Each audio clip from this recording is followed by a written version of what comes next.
El 11 de enero de 1957, Joaquín Calvo Sotelo estrena en el Teatro María Guerrero de Madrid La ciudad sin Dios,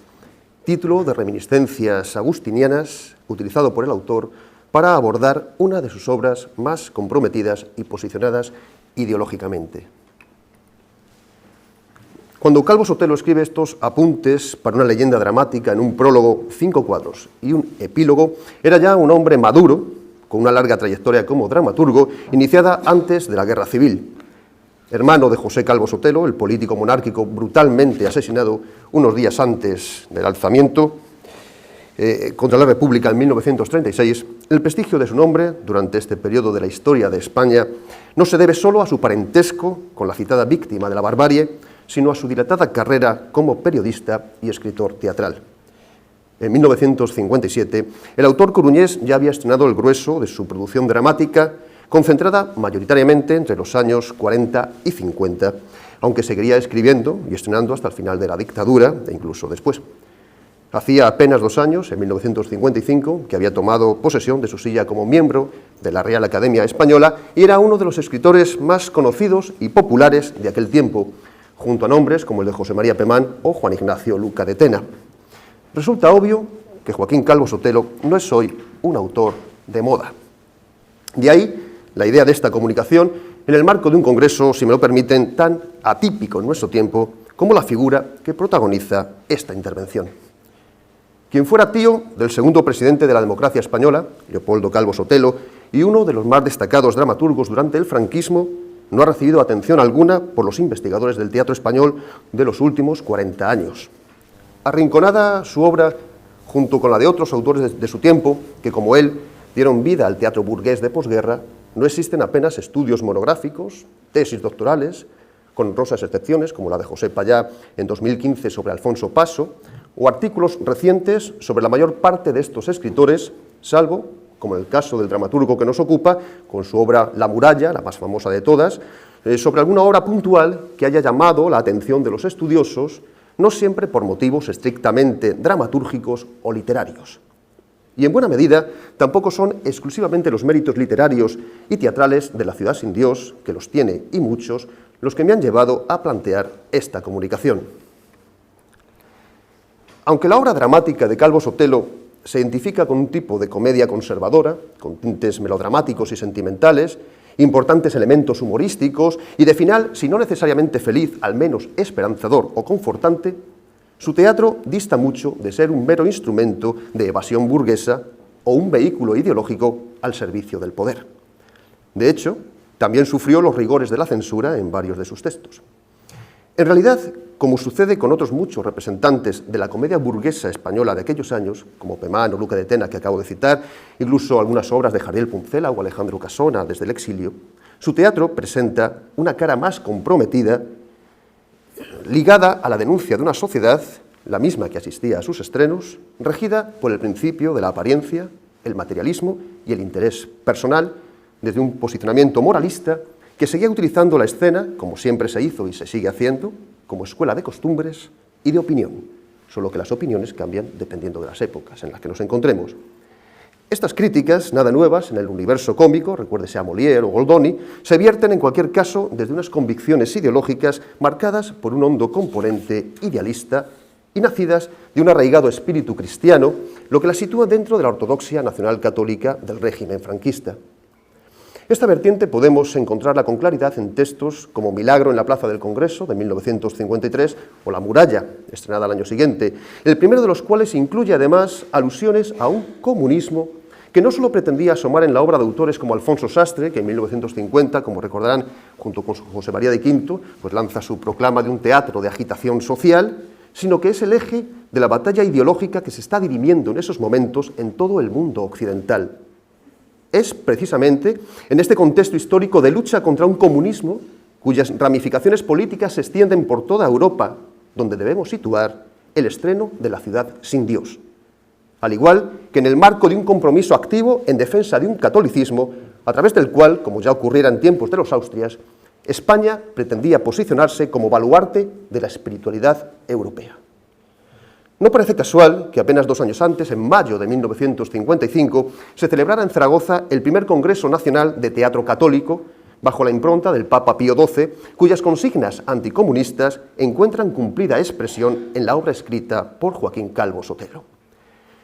Como señalábamos al comienzo de esta intervención, La ciudad sin Dios fue estrenada el 11 de enero de 1957 en el Teatro María Guerrero, bajo la dirección del también dramaturgo Claudio de la Torre, y contó con un reparto de lujo encabezado por Ángel Picazo y Juanjo Menéndez, en los respectivos papeles de Nicolai Nordson, el actor que protagoniza la trama de la obra, y el comisario político que implica en esta a Nicolai, papel que realiza Juanjo Menéndez. Según la crítica publicada al día siguiente en el periódico ABC, firmada por Alfredo Marquerie, la obra, que califica de auténtico arte mayor y la considera lo más importante que ha escrito Calvo Sotelo hasta ese momento, fue todo un éxito y el autor debió salir a saludar al final de cada parte de la obra. Constaba de 2 partes esta. Y opinión semejante respecto a la pieza emite Adolfo Prego, desde el diario Informaciones, al sentenciar que se trata de la cima de la obra teatral del señor Calvo Sotelo. La favorable acogida y el interés despertado por este texto, estuvo casi 2 meses en cartel, con más de 100 representaciones, explica que tras su edición en la célebre colección teatral de la editorial Stelitzer, la recordarán ustedes, supongo, en 1960, volviera a editarse de nuevo en 1964, algo que solo ocurriría con 2 de las piezas más populares del teatro del autor, Una muchachita de Valladolid y La visita que no tocó el timbre. En cualquier caso, todas ellas, estas obras que acabo de citar, se hallan muy lejos de las 16 ediciones que alcanzó La muralla, cuya primera edición es de 1955, editada no por Stelitzer, sino por la SGAE en este caso, tan solo hasta 1968, en 13 años, 16 ediciones, y las que seguiría viendo esta pieza, cuya carga crítica, estoy hablando de La muralla, contra la sociedad burguesa, la ha convertido en el único referente del autor salvable por el progresismo militante que ha impregnado la cultura española en las últimas décadas. No sorprende, por los mismos motivos, que La ciudad sin Dios no haya vuelto a representarse desde hace más de 60 años. El planteamiento inicial de esta leyenda dramática la emparenta con otra leyenda del martirologio cristiano que le sirvió a Lope de Vega para escribir su comedia Lo fingido verdadero, en la que Ginés, posteriormente San Ginés, un actor romano del siglo III, se convierte milagrosamente al recibir el agua bautismal cuando representa ante el emperador Diocleciano una parodia de este sacramento. Sin embargo, Calvo Sotelo lleva este motivo inicial más lejos al presentar como enemigo de la fe no al Imperio Romano, sino al soviético y al comunismo que lo sustenta. Salvo el prólogo, que se sitúa en el camerino del actor Nicolai Nordson, en un teatro de provincias, toda la acción de la obra transcurre en una imaginaria ciudad de un país ficticio, donde, como afirma el autor en la autocrítica publicada en ABC, el día del estreno, el público encontrará paralelos y semejanzas con otros países muy concretos, pues, sigo citando a Calvo Sotelo, por desgracia, lo que la imaginación ha tenido que añadir a la realidad es poca cosa. La confusión entre realidad y ficción se acentúa con la irrupción del universo metateatral en el texto, al presentarnos como personaje principal de la historia a un actor que interpretará a sí mismo, dentro de la realidad ficcional, a un nuevo personaje, de tal manera que lo ficticio y lo real se confunde y multiplica en diferentes planos. Un comisario del gabinete de propaganda propone a Nicolai Nordson, desconocido actor de gran talento que dirige una compañía de segunda, interpretar el papel de su vida, haciéndose pasar por profeta en un apartado pueblo del país, con la intención de comprobar si después de 50 años de persecución religiosa, éste se halla completamente descristianizado y se ha extirpado de él cualquier asomo de fe. Nicolai aceptará la empresa, no solo porque no podía negarse, sino seducido por los elogios del comisario hacia sus dotes interpretativas y la promesa de trabajar una vez cumplido el encargo en uno de los grandes teatros de la capital, por lo que el personaje se presenta en un principio como hombre descreído, movido exclusivamente por su ambición y su egolatría. Por su parte, el comisario, un hombre autoritario y frío que durante gran parte de la obra maneja los hilos de la trama desde una posición de manipuladora superioridad, representa la cara visible de un comunismo entre cuyas principales consignas se halla la de destruir una religión a la que considera enemigo del Estado. La descripción realizada por este al principio de la obra sobre los medios empleados para combatirla deja bien claro cuál es la posición del dramaturgo respecto al personaje y su ideología, así como cuáles son las 2 fuerzas que se enfrentarán en el drama, el comunismo y la fe. Cito al comisario: para combatirla hemos hecho uso de todos los medios a nuestro alcance. Destruimos las iglesias y sus imágenes, perseguimos a los sacerdotes, sacamos de la historia sagrada y de los evangelios divertidos cuentos de humor y nos reímos de las vírgenes y de los santos como podríamos haberlo hecho de los ídolos de los salvajes. Una vez en Belskói, el pueblo al que se le envía, Nikolai empieza a predicar entre las gentes, dirigiéndose al público que asiste al teatro, en una ruptura de la cuarta pared que era muy habitual ya en los años 50, para ofrecer un discurso a través del cual no solo se escucha el mensaje del fingido profeta a un ficticio auditorio, sino el vertido por el dramaturgo a través de sus palabras. Hermanos, os traigo una buena nueva. Dios existe. Esta verdad ha sido olvidada por las promociones a las que pertenecemos. Era, sin embargo, una verdad en la que creyeron nuestros padres y nuestros abuelos. Cultivad en vosotros mismos la idea de Dios, llevadla a vuestros estudios, a vuestros juegos, a la vida cotidiana. Son las mismas consignas del Congreso Nacional de Teatro Católico, anteriormente citado, celebrado apenas 2 años antes. Joaquín Calvo Sotelo no participó en él, pero sin duda su nueva creación responde como muy pocas al modelo de teatro católico anhelado en aquel acontecimiento que no llegó a tener continuación.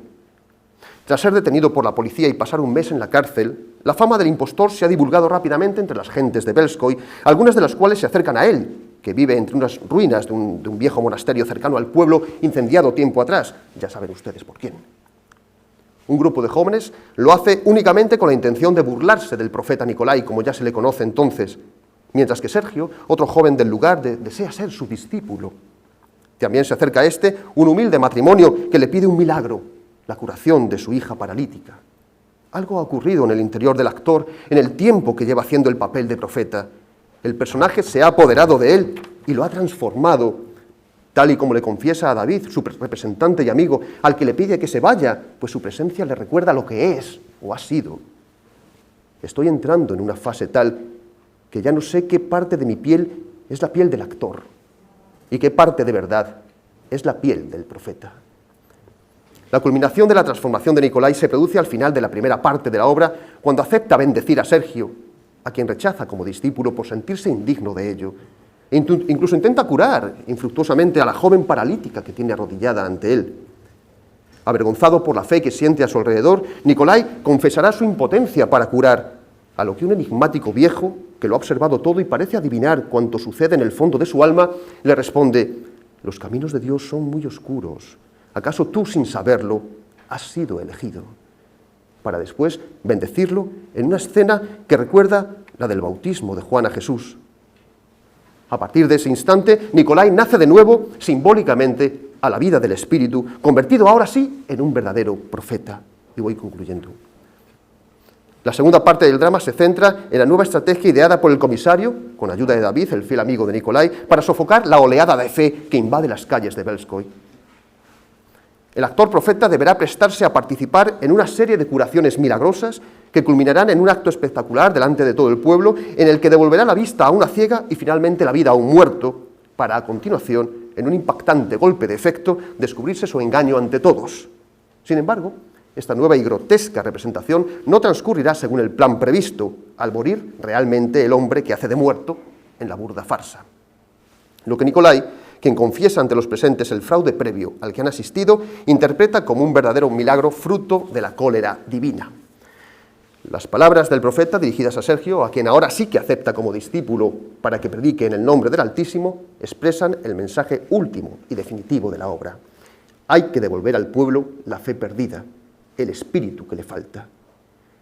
El intento del comisario de encerrar a Nikolai en un manicomio culminará con la muerte de este al recibir 2 disparos de David, quien ha arrebatado la pistola a un policía en una instintiva reacción con la que pretende poner en libertad a su amigo y, además, salvar su nombre y quién sabe si crear su culto. Convertido en un mártir, al lugar donde encontró la muerte, en el que Sergio ha colocado una cruz entre unas piedras y el viejo reza arrodillado, se acerca la joven paralítica, quien tras quedarse sola en escena y concluir su oración, podrá levantarse sin ayuda alguna de sus muletas. El milagro de la fe se ha producido. Muchas gracias.